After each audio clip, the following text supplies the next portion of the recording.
हिरेकोडी गावातील मोरारजी वसतिगृह शाळेमध्ये पुन्हा एकदा अन्न विषबाधेमुळे 12 विद्यार्थी आजारी पडल्याची घटना रविवारी रात्री घडली।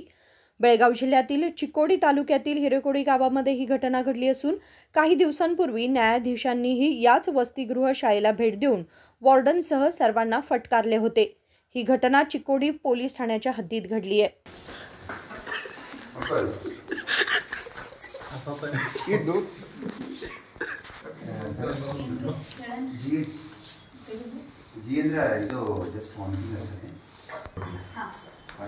ಸರ್ ಇನ್ನು ಯಾವ ಬರತಾರ ಕಿಲೋ ಒಬ್ರೆ ಉಳಿದವ್ರೆ ಉಳಿದವರೆಲ್ಲ ಸರ್ಕಾರ ಹಾಸ್ಪಿಟಲ್ ಆಗದಾರೆ ಎಷ್ಟು ಜನ ಅದರಲ್ಲಿ ಮೋಸ್ಟ್ಲಿ 8 ಜನ ಅನ್ಸುತ್ತೆ 8 ಜನ ಬಟ್ ಅದ್ರಾಗೇನೋ ಡಿಸೈಡ್ ಮಾಡಿದಾರೆ ಅಂತ ಈಗ ಕರ್ಕೊಂಡು ವಾಪಸ್ ಕರ್ಕೊಂಡು ಹೋಗ್ತಾ ಇದ್ದಾರೆ।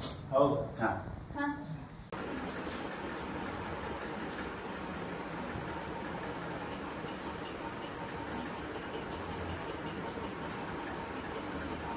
ಎಲ್ಲರಿಗೂ ಯಾಕಾಗಲ್ರಿ ಸಾರಿಗೆ ಏನು ಅಂದ್ರೆ ರೀ ನಾಳೆ ಬೇರೆ ಎಕ್ಸಾಮ್ ಬೇರೆ ಅದಾವಲ್ರಿ ಇಂಥ ಒಬ್ರು ನೋಡಿ ಒಬ್ರು ದೂರ ಒಂದು ಸ್ವಲ್ಪ ಅಂಜಿ ಲಾಸ್ಟ್ ಟೈಮ್ ಎಕ್ಸಾಮ್ ಟೈಮ್ ಆಯಿತು ಇವು ನಾಳೆ ಎಕ್ಸಾಮ್ ಅದಾವ।